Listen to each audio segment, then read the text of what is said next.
Hello दोस्तों, जय हिंद। कैसे हैं आप सब? आशा करते हैं बिल्कुल स्वस्थ होंगे। जैसा कि हम लोग कोऑर्डिनेशन कंपाउंड आज करने वाले हैं, उनमें से 16 क्वेश्चन हमने इससे पहले क्लास 11 से और क्लास 12 से 8 चैप्टर के एमसीक्यू कवर कर चुके हैं। इसका वीडियो प्लेलिस्ट में बना के रखा है, यदि आप उसको नहीं देखेंगे तो देख सकते हैं। आज हम लोग कोऑर्डिनेशन से 16 क्वेश्चन लेने वाले हैं। ये क्वेश्चन मेरे हिसाब से बहुत ही कंसेप्चुअल है, too much high thinking level question है ये। यानी हम इसको करेंगे तो दिमाग की बत्ती खुल जाएगी। तो दिमाग की बत्ती खुले, ये मेरी सोच है कि आप कंसेप्ट भी सीखें। तो चलिए स्टार्ट करते हैं। पहला क्वेश्चन आपके स्क्रीन पे ये रहा। The existence of two different coloured complexes with the composition of CONH3 whole four Cl2 1 positive is due to. तो एक कम्प्लेक्स कंपाउंड है और उसमें किस तरह के आइसोमेरिज्म है कि उसका डिफरेंट कलर आता है। तो आप पढ़े होंगे आइसोमेरिज्म के बारे में। लिंकेज आइसोमेरिज्म है कि ज्योमेट्रिकल है कि कोऑर्डिनेशन है कि आयनाइजेशन है। तो आप जानते होंगे लिंकेज के लिए क्या होना चाहिए? एम्बीडिडेंट लिगेंड होना चाहिए। कैसा? एम्बीडिडेंट लिगेंड होना चाहिए, जिसमें दो डोनर एटम एक ही लिगेंड में होते हैं, उसको एम्बीडिडेंट। तो इसमें कोई एम्बीडिडेंट लिगेंड है नहीं है। तो दूसरा देखिए ज्योमेट्रिकल ये संभव है क्योंकि इसमें 4 अमोनिया है, 2 क्लोराइड हैं, तो ये सिस ट्रांस शो कर सकता है, इसलिए ज्योमेट्रिकल होगा। जबकि कोऑर्डिनेशन के लिए 2 कम्प्लेक्स होना चाहिए, 2 कम्प्लेक्स कंपाउंड होना चाहिए, एक कैटायन वाला होना चाहिए और एक एनायन वाला। तो ये भी नहीं है। कैटायन तो है लेकिन एनायन नहीं है, तो ये भी नहीं हो सकता। आयनाइजेशन के लिए काउंटर आयन होना चाहिए और काउंटर आयन के साथ इनर स्फीयर और आउटर स्फीयर के बीच एक्सचेंज भी होना चाहिए, 2 स्पीसीज उसमें भी होना चाहिए। तो यहाँ केवल एक सिंगल स्पीसीज है, इसलिए ये भी नहीं होगा। तो ऑप्शन नंबर बी करेक्ट हो जाएगा, ज्योमेट्रिकल आइसोमेरिज्म। कैसे ज्योमेट्रिकल आइसोमेरिज्म होता है, इसका कैसे बनेगा सिस ट्रांस, इसको देख लीजिए। तो CO 4 अमोनिया है, तो ऑक्टाहेड्रल 6 लिगेंड टोटल हैं। तो 4 अमोनिया को क्या कर देते हैं, 4 कोनों पर यानी प्लेन में बना देते हैं। ठीक है, ये इक्वेटोरियल पोजीशन में हो गए। और 2 क्लोराइड आयन है जो क्लोरीन, वो ट्रांस पोजीशन में आपके एक्सियल पोजीशन पर हो गए। कहाँ हो गए? एक्सियल। तो ऑक्टाहेड्रल तो है ये। ठीक है, जो ये कौन सा पोजीशन में है? ट्रांस। Cl आप आमने सामने है ना, इसलिए ट्रांस है। तो अब इसका सिस बना सकते हैं आप। इसको 2 क्लोरीन को क्या कर दीजिए, 2 सेम साइड कर दीजिए और 4 अमोनिया को डिफरेंट पोजीशन पर लगा देते हैं। तो ये अमोनिया और अमोनिया। ठीक है, तो ये कौन सा कंडीशन है? जब सेम एलिमेंट या ग्रुप सेम साइड, तो ये क्या है? सिस। और ये सेम एलिमेंट या ग्रुप डिफरेंट साइड में है तो ट्रांस। तो इस तरह से ये एक ही स्पीसीज के 2 कलर होने का कारण क्या है? Geometrical isomerism. हाँ, कम्प्लेक्स पर एक पॉजिटिव चार्ज है तो यहाँ पॉजिटिव चार्ज अंडरस्टूड है। ठीक है ना। चलिए, इसका आंसर आप समझ गए हैं, ज्योमेट्रिकल आइसोमेरिज्म। ठीक, नेक्स्ट है crystal field stabilization energy for high spin D4 octahedral complex. तो जब CFC आपसे पूछे क्रिस्टल फील्ड स्टेबलाइजेशन एनर्जी को शॉर्ट में क्या कहते हैं? CFSE। ये निकालने के लिए आपको फार्मूला आपको पता होना चाहिए। अब फार्मूला क्या है और किस स्पिन में है, हाई स्पिन में है कि लो स्पिन में है, टेट्राहेड्रल है कि ऑक्टाहेड्रल, ये भी ध्यान रखना है। तो यहाँ पर हाई स्पिन है, D में कितने इलेक्ट्रॉन है? 4। तो कैसे आप निकालते हैं, इसका फार्मूला क्या है? तो फार्मूला आपको मैं बता दूं कि CFC के लिए x इंटू 0.4, ये क्या होगा? माइनस में होगा। ठीक है ना, माइनस में क्यों होगा फिर से बता दूं। फिर से देखिए, CFC निकालने के लिए यहाँ पर -x into 0.4 plus y into 0.6 ऐसे लिखिए, या 0.4 को हम -x इंटू 2/5, ठीक है, plus y into 3/5 delta O। ये स्प्लिटिंग एनर्जी, डेल्टा O क्या है? Splitting energy. O क्या है? ऑक्टाहेड्रल केस में। ये तो फार्मूला हो गया। तो ये फार्मूला कैसे आया है उसको समझ लीजिए। जो डी जनरेट ऑर्बिटल होता है, डी ऑर्बिटल, वो स्प्लिट कर जाता है T2G। नीचे 3 है, 2 ऊपर है, इसको बोलते हैं T2G और उसको बोलते हैं ऊपर वाले को EG। ये इतने से स्टेबलाइज होता है और ऊपर वाला बेरी सेंटर से डिस्टेबलाइज होता है। तो टोटल इसको मल्टीप्लाई करके सम करने पर जो आएगा वो स्प्लिटिंग एनर्जी होती है, ठीक है ना। तो यहाँ पर कितना इलेक्ट्रॉन का भरना है, D4 है। तो हाई स्पिन का मतलब वीक लिगेंड है, तो 3 इलेक्ट्रॉन नीचे हो गए T2G में, कितना हो जाए T2G में 3 हो गए, और EG में कितना हो गए 1। और ये डिस्टेबलाइज कितने से होता है 0.6 से, स्टेबलाइज कितने से होता है -0.4 से, और तो संख्या से मल्टीप्लाई कर दीजिए। तो 3 क्यों किया गया है, क्योंकि 3 इलेक्ट्रॉन T2G में है। कितना होता है उसका वैल्यू -0.4, और ऊपर में कितना है 1, तो 0.6, दोनों को सम कर दीजिए तो कितना आ जाएगा -1.2 प्लस 0.6, तो टोटल कितना आ जाएगा, इसमें से घट जाएगा ये, तो -0.6 डेल्टा O, ये उसका क्या हो गया D4 हाई स्पीड में उसका CFC वैल्यू आ गया। तो किस ऑप्शन में दिया है, ऑप्शन नंबर D में दिया है। क्लियर है ना, कंसेप्ट समझ में आ गया। तो आंसर आप किसी भी तरह से ट्विस्ट करके क्वेश्चन देगा तो आप कर लेंगे। 2010 में पूछा गया। देखिए मैंने इस बार 2010 से 2 क्वेश्चन, 2011 से 2 क्वेश्चन लिया है, और हर साल एक एक क्वेश्चन लिया है, यानी इसके बाद वाले ईयर से हमने एक एक क्वेश्चन सेलेक्ट किया है, लेकिन 2010 और 11 से 2-2 क्वेश्चन सेलेक्ट किया है। चलिए अगला क्वेश्चन 2011 से है, क्या है यहाँ yes, which of the following complex compounds will exhibit highest paramagnetic behaviour, यानी 4 कॉम्प्लेक्स कंपाउंड है, उनमें से हाईएस्ट पैरामैग्नेटिक बिहेवियर किसका है, कैसे निकालेंगे। तो जिस कम्प्लेक्स में मेटल आयन का नंबर ऑफ अनपेयर्ड इलेक्ट्रॉन ज़्यादा होगा, हाईएस्ट होगा, उसका पैरामैग्नेटिक बिहेवियर हाईएस्ट होगा। तो मेटल आयन का क्या निकाल लेते हैं, अनपेयर्ड इलेक्ट्रॉन निकाल लेते हैं। तो उसका ऑक्सीडेशन नंबर पहले आपको पता होना चाहिए कि टिटेनियम मान लीजिए दिया है, तो टिटेनियम का एटॉमिक नंबर 22 दे दिया है, और यहाँ टिटेनियम किस प्लस में है 3+, यानी इसका 22 मतलब 4s2 आर्गन के बाद तो यही आएगा 4s2 3d2, 3 इलेक्ट्रॉन लॉस होने के बाद 2 S से 1 D से, तो D में कितना इलेक्ट्रॉन बचेगा 1, ठीक है ना। तो 1 इलेक्ट्रॉन अनपेयर्ड इलेक्ट्रॉन होगा उसमें। क्रोमियम में देखिए इसका 3+ है, इसका मतलब इसका होता कितना है, आर्गन के बाद क्या लिखते हैं 4s1 और 3d5 लिखते हैं ना, एक्सेप्शन वाला है। और यहाँ पर किस ऑक्सीडेशन स्टेट में 3+ में है, तो S से 1 इलेक्ट्रॉन निकल गया और D से 2 निकल गया, तो D में बचा कितना 3d3, ठीक है ना 3d3, और D में कितना है 3 का मतलब 3 अनपेयर्ड इलेक्ट्रॉन है, ठीक। तो इसमें 3 अनपेयर्ड इलेक्ट्रॉन हो गया, इसमें 1 अनपेयर्ड हो गया। और कोबाल्ट NH3 6 है 3+। हाँ याद रखिए कि यहाँ अमोनिया वीक लिगेंड की तरह काम कर रहा है, यहाँ अमोनिया वीक लिगेंड की तरह काम कर रहा है, लेकिन यहाँ पर कोबाल्ट के साथ अमोनिया स्ट्रॉन्ग की तरह काम कर रहा है। यहाँ पर कोबाल्ट को ये पेयरअप कर देगा, तो जिसके पास कोबाल्ट में क्या होता है, आर्गन के बाद 4s2 लिखते हैं, 3d7 लिखते हैं, कितना लिखते हैं 3d7, तो इसमें से 3 निकलेगा, तो क्या बचेगा 4s0 और 3d6 होगा। और 3d6 का मतलब जब अमोनिया इसके साथ जाएगा तो ये D में कितने इलेक्ट्रॉन हो जाएंगे, पूरे भर जाएंगे, यानी 2 2 4 2 6, तो यानी सभी पेयर्ड हो जाएंगे, कोई अनपेयर्ड नहीं होगा। तो N क्या हो जाएगा 0, यानी अनपेयर्ड इलेक्ट्रॉन 0। यहाँ पर कितना है 1, यहाँ पर 3, और जिंक आप जानते हैं जिंक 2+, यहाँ पर ऑक्सीडेशन स्टेट 2 में है, यानी 3d10 है, और 3d10 मतलब कंप्लीट है, इसमें अनपेयर्ड इलेक्ट्रॉन भी क्या होगा 0। तो इस तरह से इसमें अनपेयर्ड इलेक्ट्रॉन 1 है, इसमें क्या है 3 है, तो सबसे अधिक किसमें अनपेयर्ड इलेक्ट्रॉन है, इस कम्प्लेक्स आयन में, ठीक है। इसलिए इसका जो पैरामैग्नेटिक बिहेवियर होगा सबसे ज़्यादा होगा, जबकि इन दोनों का 0 आ रहा है ना, तो 0 वाले का डायमैग्नेटिक हो जाएंगे, तो पैरामैग्नेटिक की बात नहीं है, तो ये कैंसिल, ये दोनों में सबसे ज़्यादा क्रोमियम हेक्सा अमीन क्रोमियम 3rd कटायन वाले का सबसे ज़्यादा पैरामैग्नेटिक बिहेवियर होगा, क्योंकि उसमें नंबर ऑफ अनपेयर्ड इलेक्ट्रॉन ज़्यादा है, ठीक है ना। अगला क्वेश्चन देखिए, इसका सोल्यूशन यहाँ पर स्क्रीनशॉट ले सकते हैं आप, ठीक है, कैसे अनपेयर्ड इलेक्ट्रॉन निकाला गया है। अगला क्वेश्चन है 2011 से ही है, लेकिन टॉपिक अलग है।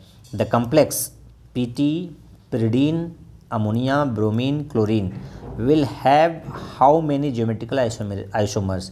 तो देखिए यहाँ प्लेटिनम के साथ pyridine है, अमोनिया है, ब्रोमीन है, क्लोरीन है, तो 4 डिफरेंट टाइप के लिगेंड हैं, और वो कितने ज्योमेट्रिकल आइसोमेरिज्म या आइसोमर शो करेंगे, ये प्रश्न है। तो आंसर आपको मैं बता दूं और कंसेप्ट भी समझा दूं। तो आंसर क्या है? 3। कैसे है आइए समझते हैं। देखिए, प्लेटिनम सेंट्रल मेटल एटम है, चार लिगेंड है, स्क्वायर प्लेनर कम्प्लेक्स है। हम प्रेडीन को और ब्रोमीन को हम क्या मान ले रहे हैं? रेफरेंस मान ले रहे हैं। रेफरेंस का मतलब हम इसको चेंज नहीं मान रहे हैं, हम इन दोनों को रेफरेंस का मतलब तुलना करेंगे इन दोनों से, एलिमेंट से। यहाँ तो प्रेडीन तो ये कंपाउंड है एक तरह से, प्रेडीन क्या है? PY मतलब प्रेडीन है। तो इसको लिगेंड को हम क्या रेफरेंस मान रहे हैं। तो अब ये दोनों आपस में क्या है? अपोजिट साइड में है, तो ये कौन सा कंडीशन है उसका? ट्रांस है। ठीक है। अब ये पिरीडीन और ब्रोमीन सेम साइड में हो गए, तो ये कौन सा कंडीशन है उसका? सिस है। ठीक है। अब तीसरे में देखिए कि पिरीडीन और ब्रोमीन एक सेम साइड में है, ये भी क्या है? सिस फॉर्म में है। तो 2 सिस हो गया और एक क्या हो गया? ट्रांस। तो टोटल कितने आइसोमर हो गए? 3। समझ गए कैसे? जब 4 डिफरेंट लिगेंड हैं स्क्वायर प्लेनर कम्प्लेक्स में, तो आप किन्हीं 2 को रेफरेंस मानकर सिस ट्रांस कंडीशन देख सकते हैं। ठीक है। जैसे मैंने इसको माना था क्या? रेफरेंस, तो ये ट्रांस कंडीशन है। और यहाँ सेम साइड में है तो सिस कंडीशन है, यहाँ भी यहाँ सेम है तो ये सिस है। तो 2 सिस है, एक ट्रांस है। तो टोटल कितने हो गए? 3। तो ऑप्शन किस में है ये 3? ऑप्शन नंबर ए में 3 आइसोमर बनेंगे इसके। ठीक है ना। अगला क्वेश्चन, लो स्पिन, फिर से लो spin complex of D6 cation in an octahedral field will have the following energy. फिर से CFC पूछ रहा है। कंडीशन क्या दे दिया है? कंडीशन में कहा है कि लो स्पिन कम्प्लेक्स है और D6 है। ठीक है। ऑक्टाहेड्रल फील्ड है। तो 3 बात याद रखिए, ऑक्टाहेड्रल फील्ड है, D6 है और लो स्पिन है। तो उसके लिए कौन सा ऑप्शन सही होगा? पेयर एनर्जी के साथ साथ इसमें P आप टर्म देख रहे हैं, तो P टर्म क्या है उसको भी आप यहाँ नीचे मेंशन कर दिया है कि P is electron pairing energy. और आप डेल्टा वो जानते ही हैं, क्रिस्टल फील्ड स्प्लिटिंग एनर्जी है। ठीक है ना। और यहाँ डेल्टा T के रूप में होता तब क्या होता? स्प्लिटिंग एनर्जी टेट्राहेड्रल, और O है तो ऑक्टाहेड्रल। ठीक है ना। तो अब पेयरिंग एनर्जी के टर्म में आपसे CFC पूछा है, तो इसको निकाल लेते हैं। लो स्पिन का मतलब स्ट्रॉन्ग लिगेंड है। D6 है वो केवल और केवल किस में आएंगे? T2G में आएंगे। जो EG है और T2G होता है, तो लो स्पिन का मतलब जो D में 6 इलेक्ट्रॉन है, सभी के सभी इलेक्ट्रॉन कहाँ है? T2G में होंगे। और EG में क्या हो गया? 0 रहेगा, कुछ नहीं रहेगा। और पेयर कितने हो जाएगा तब? तो 3 पेयर भी हो जाएंगे, 1 2 3, तो 3P हो जाएगा। और जो T2G है उसमें 6 इलेक्ट्रॉन है, तो इसको देख लेते हैं। देखिए, जो 0.4 होता है उसका T2G का वैल्यू, और संख्या कितना है इलेक्ट्रॉन उसमें? 6 हैं। और ऊपर वाला क्या है? 0 हो गया क्योंकि उसमें कोई इलेक्ट्रॉन नहीं है। और पेयरिंग एनर्जी कितने हैं? 3 पेयर हो गए। तो 6 ये हो जाएगा 12। देखिए कैसे, हाँ, ये 0.4 को हम यहाँ लिख सकते हैं 2/5 भी लिख सकते हैं। इंटू क्या कर देंगे? 6, तो कितना आ जाएगा? 2 6 जा 12/5। ठीक है ना। तो ये इस फॉर्म में लिख दिया, -12/5 डेल्टा O + 3, क्योंकि ये तो वैल्यू 0 हो गया। ठीक है, समझ गए। चलिए, तो इसका मतलब है ऑप्शन नंबर आपका B क्या है? करेक्ट ऑप्शन हो जाएगा। कैसे आया है आप समझ गए कि T2G में ही इलेक्ट्रॉन है, EG में नहीं गया है। तो वैल्यू तो आपको रखना आप सीख गए हैं। रखने पर ये आपका 12/5 आ जाएगा, वो भी नेगेटिव में। क्योंकि T2G माइनस में होता है। चलिए next question, an excess of AgNO3 is added to 100 ml of 0.01 molar solution of dichloro tetra aqua chromium 3rd chloride, the number of moles of AgCl precipitated would be। ध्यान दीजिए, यहाँ पर actually में नाम जो है मेरे समझ से तो कुछ गलत है, लेकिन हमें नाम से भी नहीं काम है। हमारा काम है वो मोल पूछ रहा है, क्योंकि यहाँ पहले डाई क्लोरो के बाद डाई टेट्रा एक्वा पहले स्टार्ट होना चाहिए, क्योंकि अल्फ़ाबेटिकल के हिसाब से। लेकिन फिर भी हम जैसा नाम है उसके हिसाब से हमें अगला क्वेश्चन दिया तो गलत है, लेकिन कंसेप्ट वो आपसे वो नहीं जानना चाह रहा नाम का, आपसे क्वेश्चन कुछ और पूछा जा रहा है। ठीक है, तो इसमें AgCl का क्या पूछा जा रहा है? Number of moles. तो इस क्वेश्चन को कैसे करेंगे?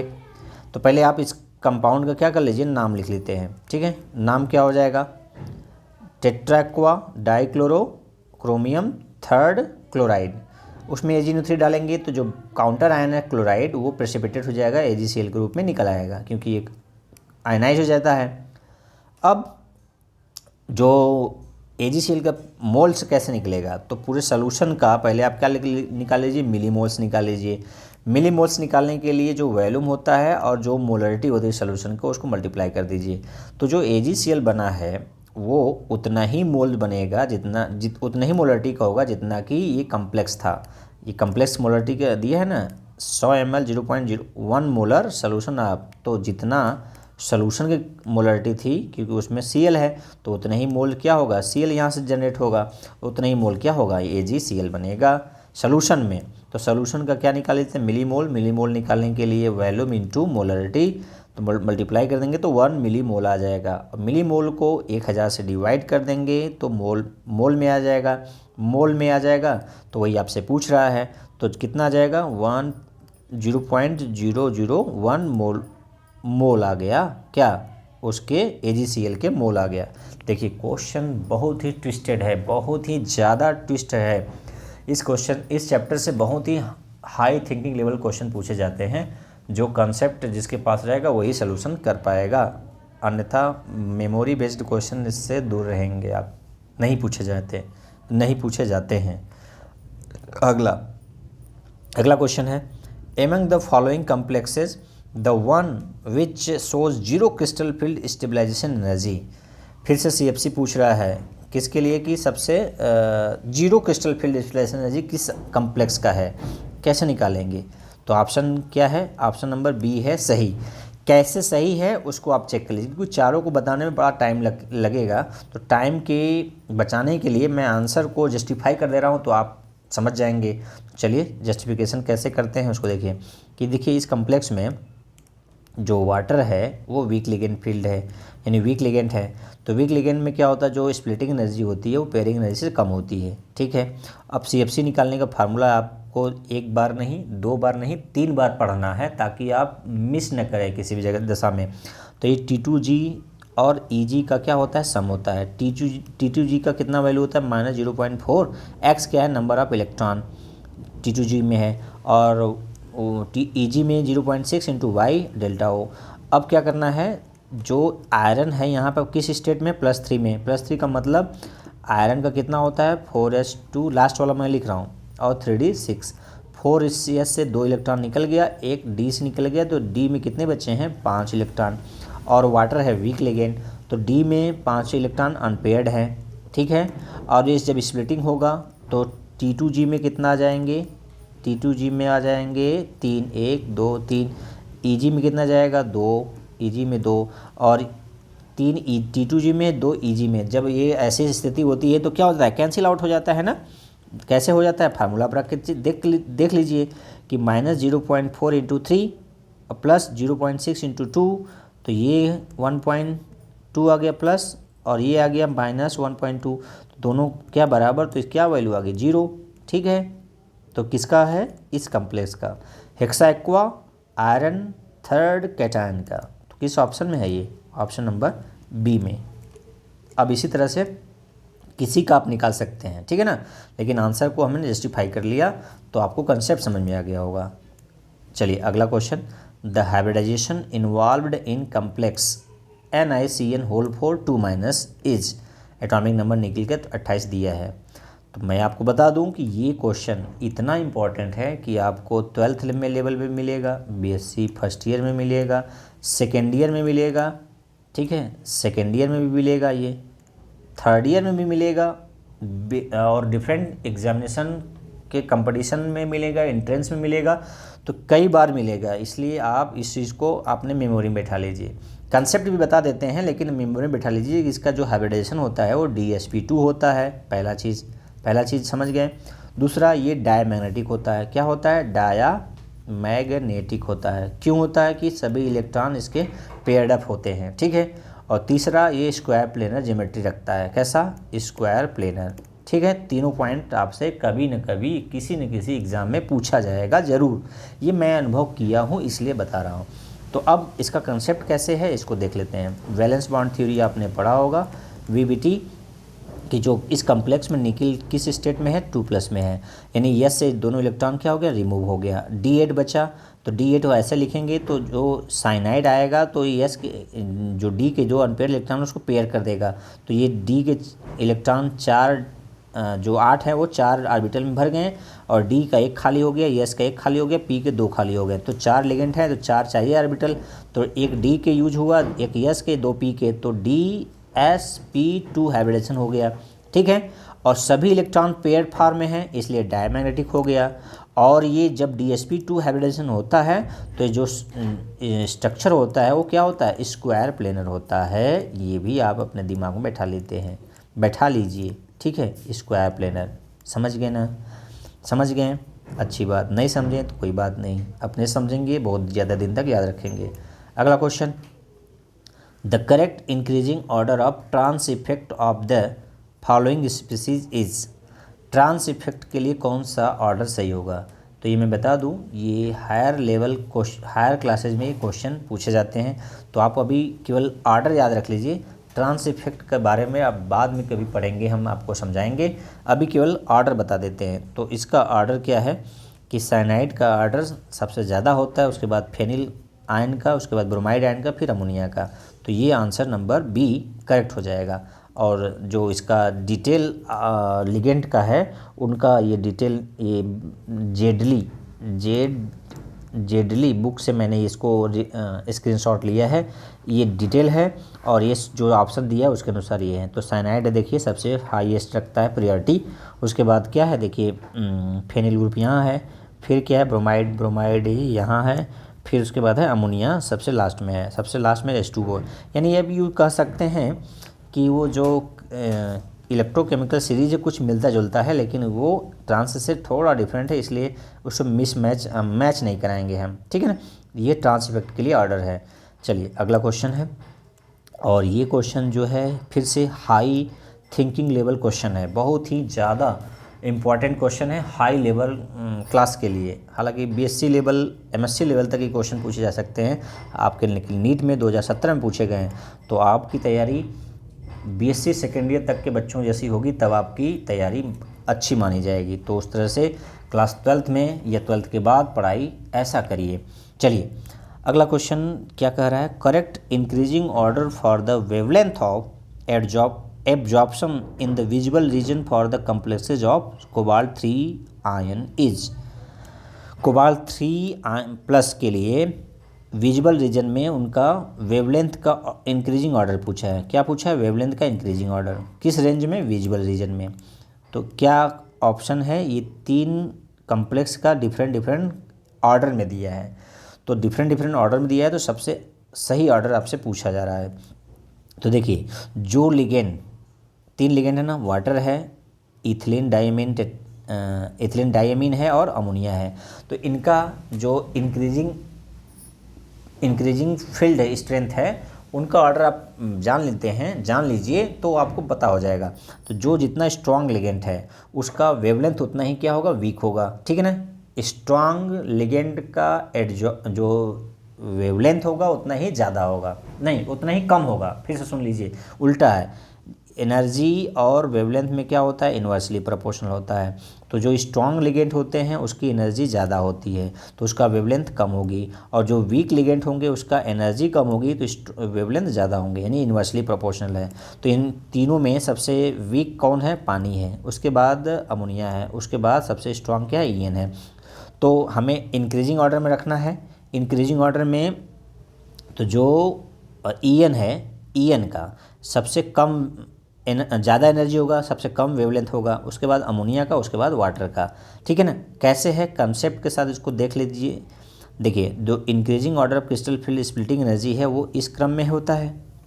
अब कम्प्लेक्स जो है इस ऑर्डर में होगा एनर्जी के टर्म में, लेकिन एनर्जी ई बराबर क्या होता है, hc/λ, यानी ये दोनों क्या हैं, H और C प्लांक कांस्टेंट और C क्या है, कांस्टेंट है। तो E इन्वर्सली प्रोपोर्शनल लैम्डा के, तो जिसका एनर्जी ज़्यादा है, इसका एनर्जी ज़्यादा है, तो वेवलेंथ क्या होगा, कम होगा। तो हमें एनर्जी के वेवलेंथ की इंक्रीजिंग आर्डर में चाहिए, तो इस कम्प्लेक्स का वेवलेंथ सबसे ज़्यादा होगा, एनर्जी सबसे कम होगा, उसके बाद अमोनिया वाले का, फिर उसके एथिलीन डाइमीन वाले का, ठीक है ना। तो आपको ट्रिक क्या याद रखना है कि जिस लिगेंड का हाई स्ट्रेंथ है, यानी स्ट्रेंथ उसकी हाई होगी तो एनर्जी हाई होगी, स्ट्रॉन्ग लिगेंड होगा तो एनर्जी हाई होगा, तो वेवलेंथ क्या होगा, कम होगा, और वीक लिगेंड होगा एनर्जी कम होगा, और वेवलेंथ क्या होगा, ज़्यादा होगा। तो एनर्जी पूछे तो किस रिस्पेक्ट में लगाना है, वेवलेंथ पूछे तो किस रिस्पेक्ट में लगाना है, आपको ट्रिक याद रख लेना है, ठीक है ना। तो ये आपका ऑप्शन नंबर डी करेक्ट हो जाएगा।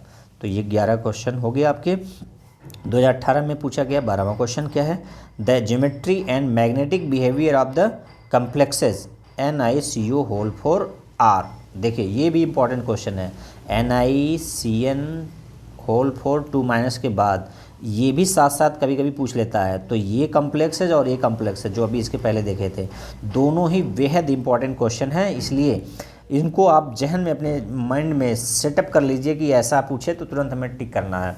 तो क्या पूछा है कि ज्योमेट्री एंड मैग्नेटिक बिहेवियर पूछ लिया ना, देखिए तो NiCN का होल का भी पूछ लेता है, इसलिए दोनों का तीनों चीज़ याद रख लीजिए। तो देखिए ये क्या होता है, टेट्राहेड्रल, क्या होता है, टेट्राहेड्रल ज्योमेट्री और डायमैग्नेटिक होता है, टेट्राहेड्रल ज्योमेट्री डायमैग्नेटिक, और ये पैरामैग्नेटिक डायमैग्नेटिक है, आप मुझे कमेंट करके बताएंगे, ठीक है ना। अच्छा ये तो डायमैग्नेटिक दिया ही है, सॉरी।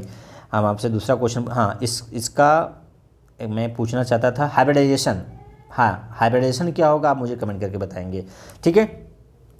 चलिए अब देखिए यहाँ पर इसका ज्योमेट्री टेट्राहेड्रल है और ये क्या है, डायमैग्नेटिक, क्योंकि ऑल इलेक्ट्रॉन क्या है, पेयर्ड फॉर्म में है। हाइब्रिडाइजेशन मैं मिटा दे रहा हूँ, आप मुझे कमेंट करके बताएंगे, ठीक है। जब टेट्राहेड्रल होता है तो क्या होता है हाइब्रिडाइजेशन, कमेंट करके बताएंगे आप। चलिए नेक्स्ट है, what is the correct electronic configuration of the central atom in K4 FeCN का whole 6 based on crystal field theory. Crystal field theory पर बेस्ड, यानी क्रिस्टल फील्ड थ्योरी के अनुसार इस कम्प्लेक्स के सेंट्रल मेटल एटम का configuration क्या होगा।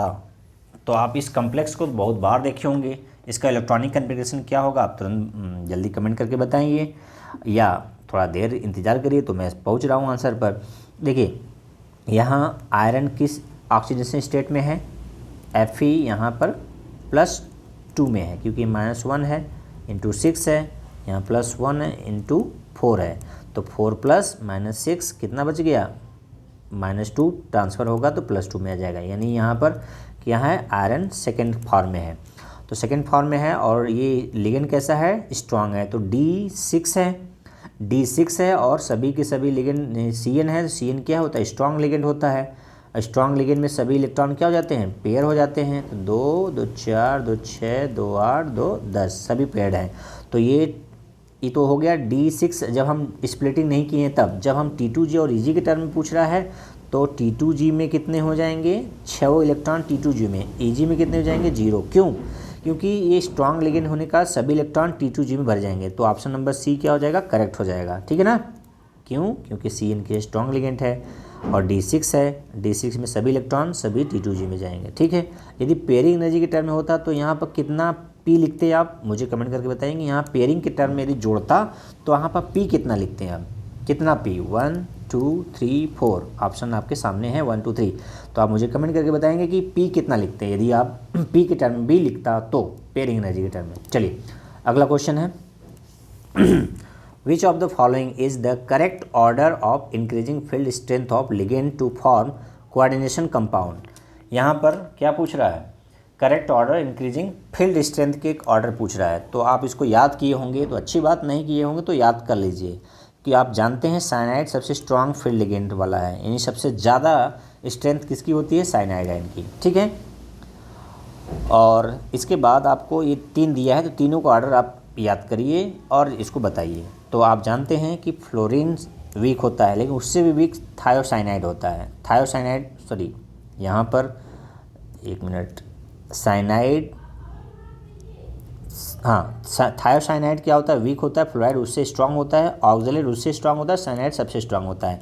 तो ऑप्शन नंबर क्या हो जाएगा, ए करेक्ट हो जाएगा। क्या साइनाइड से भी स्ट्रांग है क्या, तो आपको याद होना चाहिए ये फील्ड। देखिए थायोसाइनाइड से ज़्यादा क्या होता है, फ्लोराइड, फ्लोराइड से ज़्यादा ऑक्जेलेट, ऑक्जेलेट से ज़्यादा साइनाइड, और साइनाइड से ज़्यादा क्या होता है, कार्बन मोनोऑक्साइड। ये ऑर्डर आपको याद होनी चाहिए। तो आप कुछ क्वेश्चन ऐसे ही कर ले जाएंगे बिना समय गवाए। यदि आप नहीं याद है तो थोड़ा सा समय लगेगा आपको, ठीक है, क्योंकि ये मेमोरी बेस्ड क्वेश्चन इससे भी कभी भी पूछ लेते हैं स्ट्रेंथ के आधार पर। जैसे ये क्वेश्चन पूछ लिया गया कि ऑर्डर क्या है, तो जब तक आपको ये ऑर्डर पता होगा तभी आप क्वेश्चन कर पाएंगे। तो ये ऑर्डर आपके लिए क्या है, इम्पोर्टेंट है।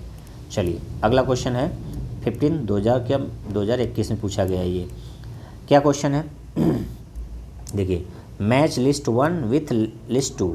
क्या क्वेश्चन है, लिस्ट 1 में कम्प्लेक्सेज हैं और उसके यहाँ पर क्या दिया हुआ है, उनके मैग्नेटिक मोमेंट दिया है, स्पिन ओनली मैग्नेटिक मोमेंट। तो कौन किसके साथ मिल रहा है, तो choose the correct answer the option given below. ठीक है, तो आंसर मैं बता दूं फिर इसका जस्टिफिकेशन कर दूं।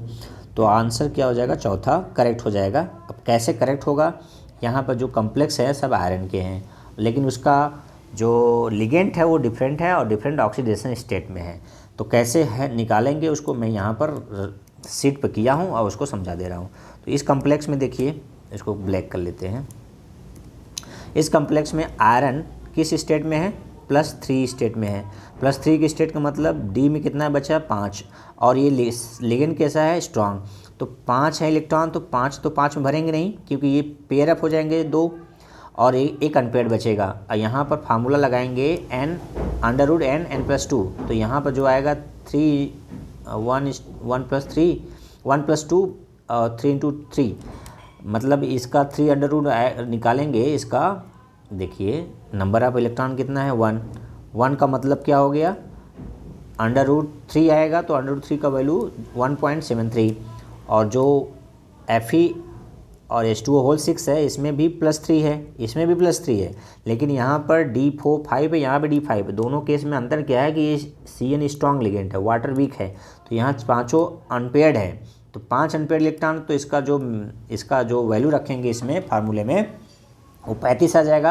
और 35 का वैल्यू कितना होता है, 5.92, यानी 36 होता तो 6 होता, 35 है तो 5.92। थोड़ा जल्दी के लिए इतना लगा सकते हैं। अब आयरन साइनाइड है, यहाँ पर 2+ में है, तो 2+ में D6 रहेगा, सभी पेयर हो जाएंगे क्योंकि साइनाइड स्ट्रॉन्ग लिगेंड है। इसका अनपेयर्ड इलेक्ट्रॉन 0, यानी 0 बोर मैग्नेटॉन है कि Bm का मतलब बोर मैग्नेटॉन। और यहाँ फिर से H2O है लेकिन +2 में है, तो +2 में D6। देखिए 2 D5 में है, 2 D6 में है, बस अंतर है कि एक में स्ट्रांग है, एक में वीक है। स्ट्रांग है, वीक है, तो जिसमें स्ट्रांग है पेयर अप हो जा रहा है, जिसमें वीक है पेयर अप नहीं हो पा रहा है। तो यहाँ देखिए पेयर अप नहीं हुआ है, तो अनपेयर्ड इलेक्ट्रॉन 4 है, वैल्यू रखेंगे 25 आएगा।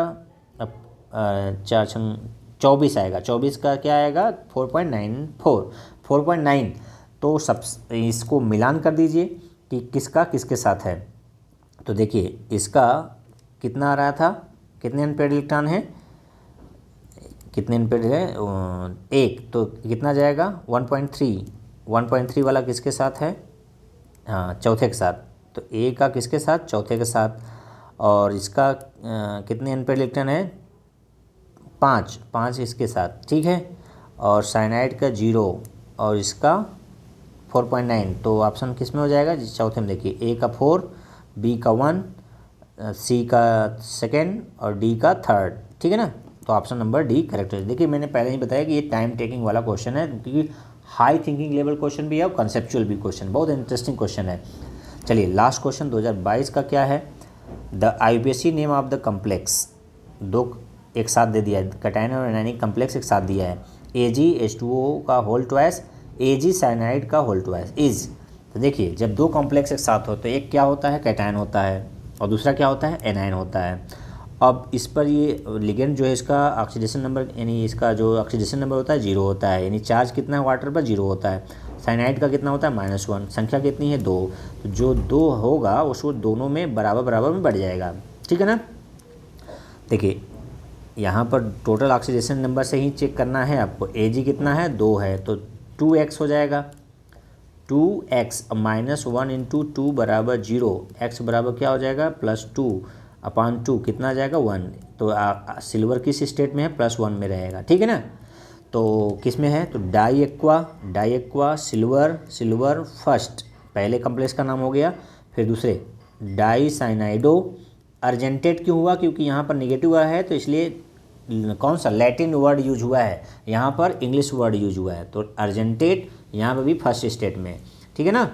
अर्जेंटेड क्यों हुआ है, लैटिन वर्ड है, लैटिन में आप लिखेंगे और यहाँ इंग्लिश में लिखेंगे सिल्वर, तो दो जगह दो नाम, लेकिन दोनों में सिल्वर फर्स्ट ऑक्सीडेशन स्टेट में है। तो इस तरह से ऑप्शन नंबर ए क्या हो जाएगा, करेक्ट हो जाएगा। तो ये आपके 16 क्वेश्चन जो 2010 से 2022 के बीच आए थे, और ऐसे ही क्वेश्चन बनेंगे नीट में कि जो कि आपके दिमाग को हिला दें। तो आप समय देकर इसको पढ़िएगा, समय देकर उसको रिवाइज करिएगा। वीडियो कैसा लगा अपना कमेंट बॉक्स में लिखिए, और सुझाव के लिए आप सादर आमंत्रित हैं। वीडियो देखने के लिए, समय देने के लिए धन्यवाद। आपका ही इसमें कल्याण है, मेरा प्रैक्टिस आपका सहायता, मेरा यही उद्देश्य है। चलिए आज के इतना ही। जय हिंद, जय भारत।